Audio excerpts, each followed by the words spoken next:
कोकिला के पास दो गायें थीं, गंगा और बोनी। दोनों गायें रिश्ते में बहनें थीं। कोकिला दूर दूर तक इस बात के लिए मशहूर थी कि उसके पास दो नस्ल की गायें हैं, और इस बात से कोकिला को बड़ा ही नाज होता था कि वो अपनी इन गायों की वजह से जगह जगह मशहूर है। गंगा गाय जो थी जरूरत से ज्यादा ही लंबी, और बोनी कद काठी में बहुत छोटी रह गई थी। लेकिन गंगा बहुत घमंडी गाय थी, हमेशा अपनी बहन बोनी की कद काठी का मजाक उड़ाती रहती थी और उसे बहुत परेशान भी करती थी। उसे अपनी लंबाई और खूबसूरती पे बड़ा घमंड था। ओ बोनी सुन तो। हाँ दीदी बोलो, क्या सोचा है फिर तूने? किस बारे में दीदी? बच्चा देने के बारे में। देख, अब हम दोनों जवान हैं। भले ही तुम कद में छोटी रह गई हो, पर उम्र में तो मेरी तरह अच्छी ही हो ना। अब तुम्हें भी सोचना चाहिए कुछ। क्या क्या बात कर रही हैं दीदी आप? मेरे तो कुछ भी समझ में नहीं आ रहा है। साफ साफ कहो ना दीदी। कद के साथ साथ बुद्धि भी छोटी रह गई है क्या तुम्हारी? मैं बच्चे के बारे में बात कर रही हूँ। बच्चा होगा तभी तो हम मालकिन को दूध दे पाएंगे ना, तभी तो उन्हें हमसे भी कुछ मुनाफा होगा ना। वरना ऐसे ही खिलाते रहना क्या उन्होंने हमें शौक के लिए। मालकिन का जो हमारी वजह से दूर दूर तक नाम है, और हम पे मालकिन को जो नाज है उसे आगे नहीं बढ़ाना क्या? हाँ दीदी, मैं सब जानती हूँ। मालकिन को हम पे बहुत नाज है, और उसी नाज को बनाए रखने के लिए हमें भी उनके लिए कुछ करना है। मैं जानती हूँ। देख बहन, मैंने सोच लिया है, अब बच्चे को जन्म देने का, फिर मालकिन को खूब सारा दूध देने का। तुम्हारा तो तुम देख लो। हाँ। फिर एक दिन कोकिला से गांव का सरपंच मिलने आता है। कोकिला, मुझे तुमसे कुछ बात करनी है। हाँ सरपंच साहब, बोलिए ना।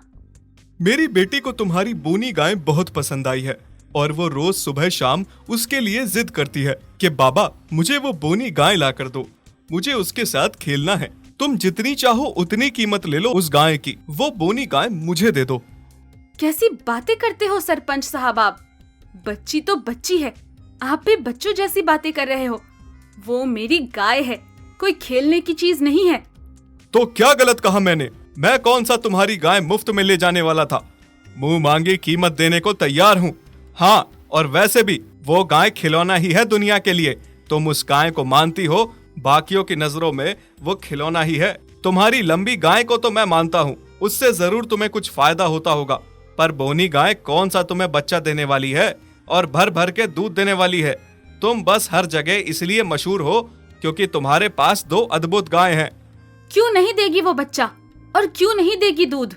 वो जरूर मेरी उम्मीदों पे खड़ा उतरेगी। वही नहीं, मेरी दोनों गाय बच्चा भी देगी और दूध भी। हाँ ठीक है, कभी मेरा प्रस्ताव ठीक लगे तो बता देना, मुंह मांगी कीमत मिलेगी। पीछे खड़ी बोनी सारी बातें सुनती है और बहुत दुखी होती है, मन ही मन सोचती है, कैसा नसीब पाया है मैंने। सारे मुझे गाय नहीं बल्कि खेलने वाला खिलौना समझते हैं। तू रो क्यों रही है? सही बात तो है, लगती ही तुम खिलौने जैसी हो। मुझे नहीं लगता कि तुम बच्चा भी पैदा कर पाओगी और दूध दे पाओगी। बच्चे के जितनी तुम खुद हो, क्या बच्चा जनोगी? गंगा की बातें बोनी को बहुत बुरी लगती हैं, पर वो लाचार थी, क्या करती। फिर कुछ दिन बाद गंगा गर्भवती हो जाती है और बच्चे को जन्म देती है। फिर उसे खुद पे और ज्यादा घमंड होने लगता है। पर कोकिला दोनों गायों को एक समान प्यार करती थी। उसे जितनी गंगा प्यारी थी उतनी ही बोनी भी प्यारी थी, और अब कोकिला को गंगा से बहुत फायदा भी हो रहा था।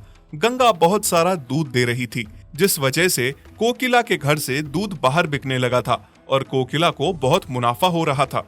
फिर एक दिन कोकिला गंगा से दूध निकालती है। बोनी गाय ये देख के दुखी होती है और रोने लगती है। तभी कोकिला उसे रोता देख लेती है और उसे प्यार देती है और सर पे हाथ फेरती है। अरे बोनी, तुम रो क्यों रही हो?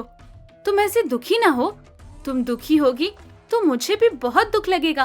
तुम भी चाहती हो ना बच्चा देना और दूध देना।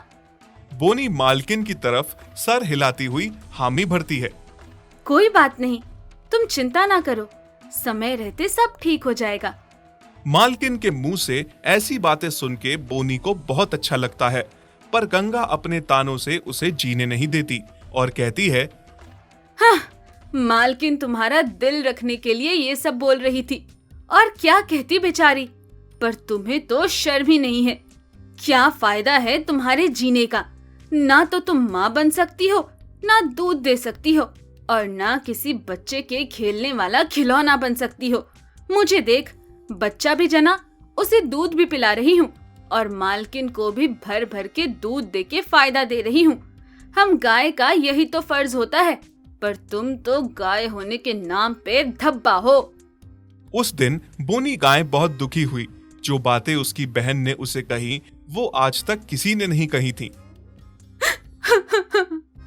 सच कहती है दीदी, मैं किसी काम की नहीं हूँ। फिर कुछ दिनों बाद एक चमत्कार हो जाता है कि बोनी गाय गर्भवती हो जाती है और अपनी गर्भवती होने पे खुशी से पागल हो जाती है। बोनी, तुम गर्भवती हो गई।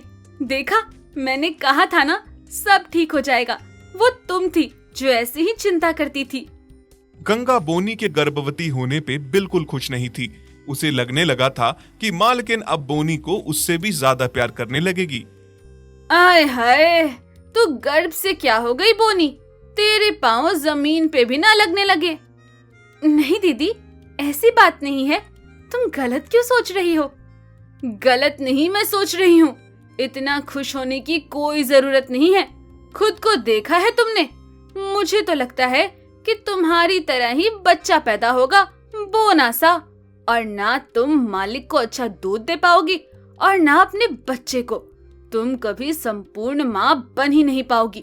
याद रखना मेरी बात को। बोनी गाय को गंगा की बातें बहुत दुखी करती हैं और वो फूट फूट के रोती है। अब उसे इस बात की चिंता थी कि कहीं उसका बच्चा उसी की तरह बोना ही तो नहीं होगा। लेकिन कुछ समय बाद बोनी को बिल्कुल स्वस्थ बच्चा होता है और उसे बहुत सारा दूध भी आता है। अपने बच्चे को भी भरपेट दूध पिलाती है और अपनी मालकिन को भी बहुत सारा दूध देती है, जिससे उसे बहुत मुनाफा होता है। कोकिला बोनी से बहुत खुश होती है। बस इस बात से गंगा बोनी पे बहुत जलती है।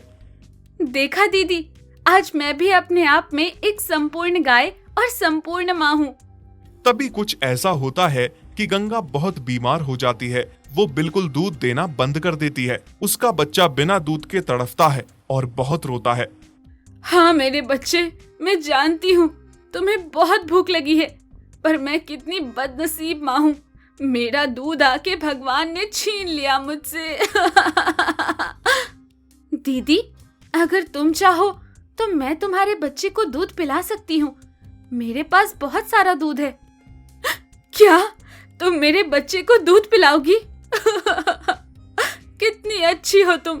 मैंने तुम्हें कितना सुनाया, कितने ताने मारे, फिर भी तुम मेरे बच्चे को दूध पिला रही हो। सच में तुम अपने आप में एक संपूर्ण माँ हो। उसके बाद बोनी गाय अपने बच्चे के साथ साथ गंगा के बच्चे को भी दूध पिलाती है। उसके बाद जो दूध बचता था वो अपनी मालकिन कोकिला को देती थी। एक गांव में रघु नाम का एक आदमी रहता था। वो आंखों से अंधा था। रघु की एक 7 साल की बेटी थी जिसका नाम इमली था। दरअसल रघु की पत्नी इमली के छोटे में ही गुजर जाती है। इमली की जिम्मेदारी पिता के ऊपर आ जाती है। लेकिन कुछ ही दिनों में रघु अपनी आंखों की रोशनी खो बैठता है, जिस वजह से वो पहले की तरह अच्छे से काम भी नहीं कर पा रहा था। फिर भी वो काफी हद तक कोशिश करता था कि अपनी बेटी को अच्छी जिंदगी दे पाए। और बेचारी इमली अपने छोटे में ही अपने बाप का काम में हाथ बटाती। रघु के पास भोली नाम की एक गाय थी। भोली तो भोली ही थी, जैसा नाम था वैसे ही वो खुद भी थी। इमली अपनी माँ को बहुत पहले ही खो चुकी थी। वो भोली को ही अपनी माँ मानती थी। भोली का एक बछड़ा भी था। इमली पूरा पूरा दिन भोली और उसके बछड़े के साथ बिताती, खेलती और उसका दूध भी पीती और भोली को माँ कह के भी पुकारती। उफ, आ क्या हुआ इमली? कितनी बार तुमसे कहा मैंने, खुद रोटी बना लूंगा। जला लिया ना हाथ तुमने। तुम क्यों ऐसे काम करती हो बेटा? तुम ये सब नहीं कर सकती, बहुत छोटी हो अभी। नहीं बाबा, मैं धीरे धीरे सीख जाऊंगी। आप बस रोटी खा लीजिए। मैंने आपके लिए गर्मा गर्म रोटी बनाई है। मैं भोली माँ का दूध पी के सो जाऊंगी बाबा। इमली तो भोली को ही अपनी माँ मानती थी, पर भोली भी उसे अपनी बेटी से कम नहीं मानती थी। यहाँ तक कि भोली इमली से बात भी करती थी। पूरा दिन इमली भोली और उसके बछड़े के साथ बिताती, वहीं पे सोती, खाती और उसका दूध भी पीती, और इमली ही भोली को जंगल चराने भी ले जाती। फिर एक दिन की बात है, इमली बड़ा सा बर्तन लेकर भोली के पास आकर कहती है, भोली माँ, मैं दूध लेने आई हूँ। जल्दी से दूध दे दो, फिर तुम्हें चराने जंगल जाना है। हाँ तो मेरी बच्ची, ले लो दूध। मैंने कभी मना किया है जो आज करूंगी। उसके बाद भोली खड़ी हो जाती है इमली को दूध देने के लिए। इमली कुछ दूध बर्तन में निकाल लेती है और कुछ वहीं पी लेती है, उसके दूध में मुंह लगा के। फिर उसके बाद भोली को लेकर चराने जंगल जाती है। जब तक भोली घास चरती है तब तक इमली खूब खेलती है और बेर खाती है। भोली घास खाती खाती थोड़ी दूर निकल जाती है। अरे वाह, वहाँ दूर मुझे खूब बड़ी बड़ी घास दिख रही है। पर मैं घास खाने दूर निकल गई तो इमली अकेले रह जाएगी। लेकिन घास भी तो बहुत बड़ी बड़ी और अच्छी है। जी भी बहुत ललच रहा है। हाँ, ऐसा करती हूँ, जल्दी जल्दी जाके घास खा के आ जाती हूँ। तब तक इमली अपने खेल में व्यस्त है। भोली घास खाने चली जाती है। जैसे ही वहां घास खाने लगती है तभी भोली पे जंगल के शेर की नजर पड़ जाती है। शेर बहुत खुश हो जाता है, आज उसे इतना अच्छा शिकार मिला। हैं? शेर? मुझे लगता है मैंने बहुत बड़ी गलती कर दी यहाँ आके।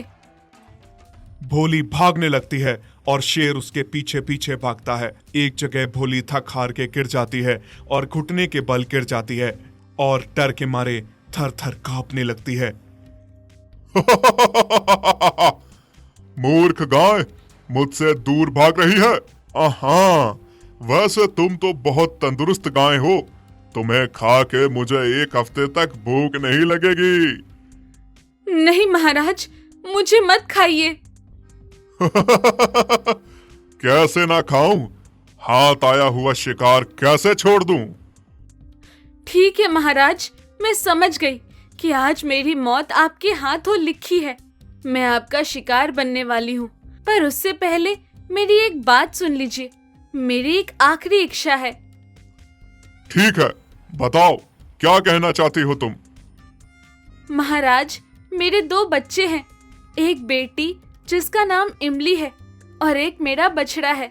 वो दोनों अभी बहुत छोटे हैं, नादान हैं, मेरा दूध पीते हैं, और अगर वो मेरा दूध एक दिन ना पिए तो भूखे रह जाएंगे। मुझे बस एक बार घर जाने दीजिए।